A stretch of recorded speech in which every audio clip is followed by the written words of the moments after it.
Right, Yep. go. Hello, this is Dennis from PlanetMosh. Rather tired after 4 night shifts, talking to a sprightly Robb Reiner. How do you keep looking so good, playing for so long? All right. You smoke this stuff, and it's like the medicine of all medicines. All right. I don't know. Well, thank you, if you feel that way. Right. I say it's been a long tour, but doing 8 UK dates in a row. You've had a week in London before the show, doing a bit of sightseeing. Yeah, well, we did a lot of cool stuff in London. Now we were here for a birthday party. We went to Sasha's birthday party. All right. The guy who made our movie. Yep. And then we did some other movie-related things, stuff in the future. Yeah, and we just hung out basically. Yeah, I saw online that you went to a Bon Jovi show. You met the guitarist just by chance. Yeah, we were in some music store looking at guitars, and the guitar player, this dude, goes up and goes, "Hey man, I'm from Toronto."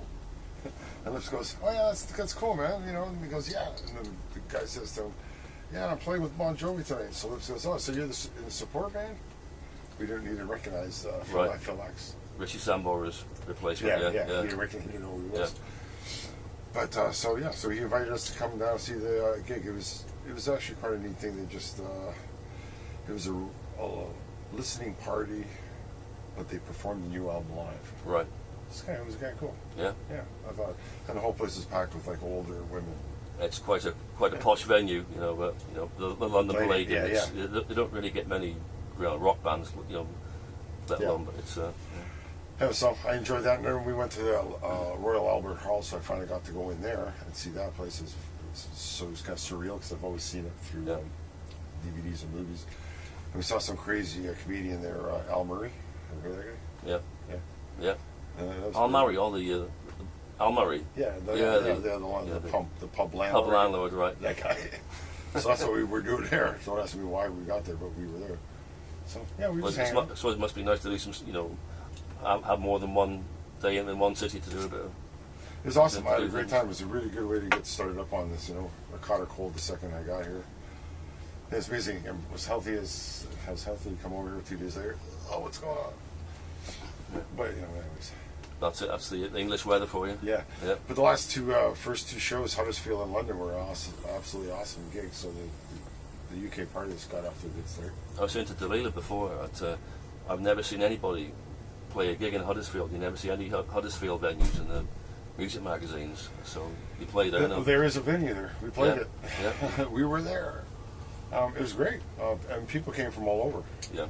Actually, I suppose that's where the venues that not many people play, and that's where you get the hardcore fans. It was awesome. It was really good. The UK love is good. Yeah. As regards the Bon Jovi show, did you get to meet John or not? No, because he was not there. The whole band was there. He was not part of the hangout process. Oh, right, yeah. He did his thing. He had his own area. Right. Well, he probably left the venue. Who knows? He wasn't around. Right.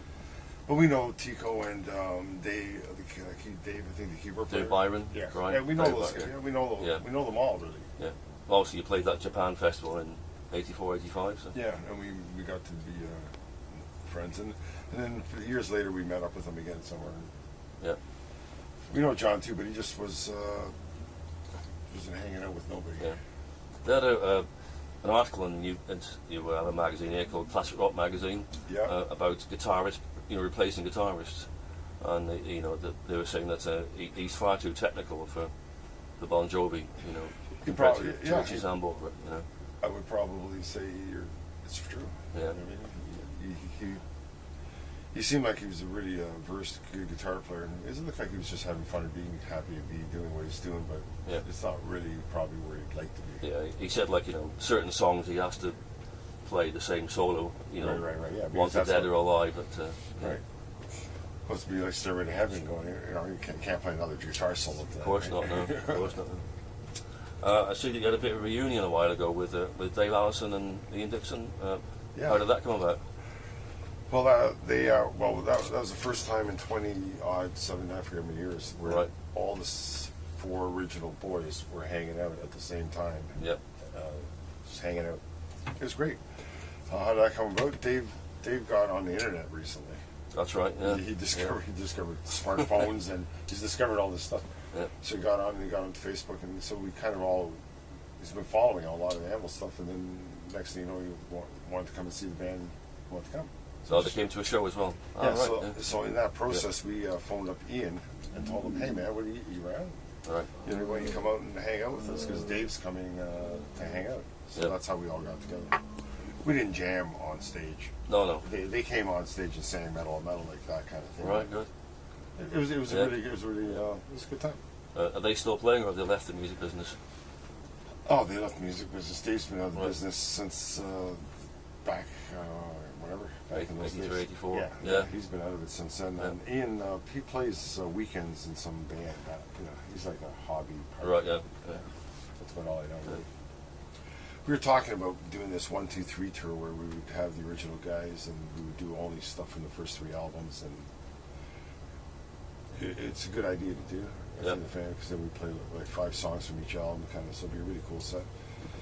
But you know, we still might do it. Yeah, the original guys, I don't know. I don't know if Dave is ever going to be up to it as a musician. Speed. Yeah, well, it's, you know, maybe his soul and his brain would goes, yeah, I'd love it. I don't know if he's got it. Yeah. Well, obviously, when he's not a game shape. He's not a game shape. Yeah, you and Lips playing for so long, it's a lot tighter. It's there. It's locked in, isn't it? Yeah, we're in game shape. Yeah, we're in game shape. Right. I was looking at my Anvil albums today. Looking at the last live album you made was in 1994. You know, past and present. Have you ever sort of thought about releasing a live album since then? Have you ever thought of it? We've thought of it. Think of it all the time. It's the only time now it would have to be just record the right opportunity. Yeah. I mean, like say a really like a bang your head festival. You get to record the whole set really professionally. So we just haven't had the right opportunity to go through with. Okay, let's make a live album out of this performance, right? Yeah. I'd love to make the live DVD where you got the 12 cameras and but I want the big show with it. Yeah. The big mechanical Anvil, the moth flying around, all the stuff that we got going. Yeah. That we would do, right? Yeah. So maybe one day we'll realize it. Yeah. I was going to mention the DVD actually because obviously it's a very tight band. It's the tightest lineup I've ever seen. So if with the right lineup, then maybe record a few shows and. Yeah. It could happen. You know, it's not off the table, but we're not planning it. You know, we already got 6 new songs written for our next album.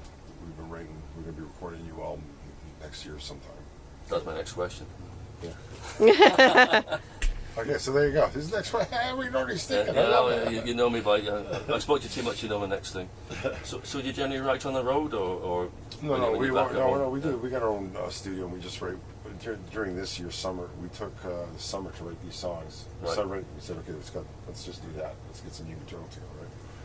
So we were just playing on weekends in Canada, and then we spent the rest of the time just writing, leading up to coming over here. So when this is done, we're going to go back and pick up and keep writing.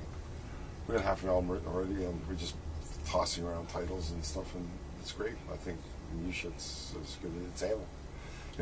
It's new stuff, but it's like Anvil. Yeah. So do you find it's easier to write now that Chris has joined the band? Is it easier?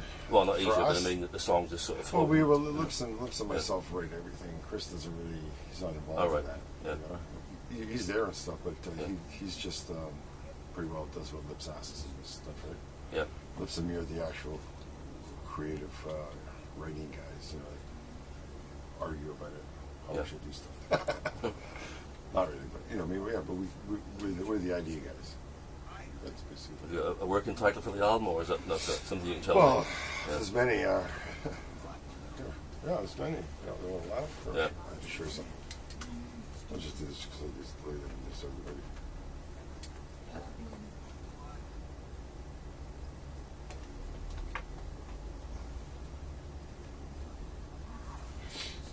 Just hang on, let me just scroll. That's a lot to choose from, isn't it? Okay, here. Yeah, I got album titles. I'm not sure if you can get with the facts, though. Okay, so it just goes on. Yeah, I know. Yeah. But we're really something to say is we're looking at something to say. Anvil, something to say. That's right. Obviously, yeah. But obviously, you've been playing that long. You still got something to say. Yeah. Like Anvil is Anvil. You making that statement, aren't you? So that one's been kind of attractive to us lately. But yeah, we don't have a title, but we have many that could go with. Yeah, you get like It'll a pen be- and it'll be- Yeah, no, yeah. As we get closer, as we write a few more songs, and then maybe we still start creating a few lyrics here and there, and something. I mean, many do stick to. I mean, I like distinctive by design. Yeah, That's a good one too, right? yeah. There's so many. So just And it's all you need is an Anvil. See, yeah. like I really want to go simple. I want this next cover to be just like nothing, just an Anvil. That's it. Yeah. That would be the best because we've never done that, and I need to do that. But we have whatever. Yeah. We'll think of a title. Is there a reason why you've called it, every album has got 3 words? There's no. It started out innocently, Yeah, like hard and heavy, metal, yeah, and then Forge of Fire. And I think around that, then we started saying, you know what, we're doing this like kind of alliteration thing, right? yeah, Maybe we'll just keep going with this, right?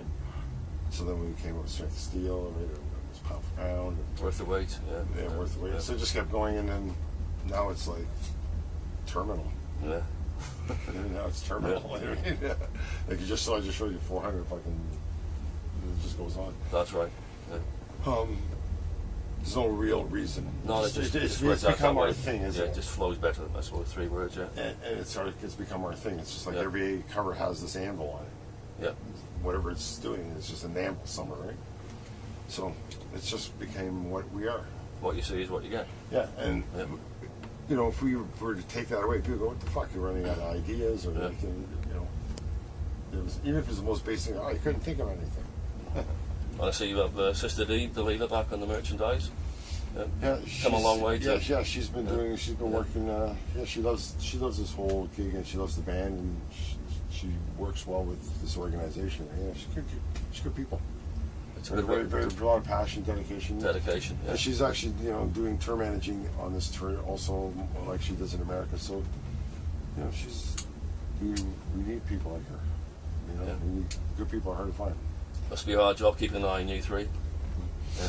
Oh, we're well behaved guys. We're mellow, man. And, Well, so far anyway. Yeah. yeah, we're mellow. No, this is. I love to play. Yeah. That's why I do this. And there's a lot of hanging out and just living, just doing nothing. There's not many who get the chance to do what you do, really, is it? And you get to trip around, meet lots of cool people and stuff. I've always loved that about this business. I love going places and I love to meet whoever. It's fun. And the thing with Anvil, they're not scared to play small venues and give it a show. Rob, just say, I'm not playing there. We'll play anywhere. Yeah. Yes, we'll play anywhere, man.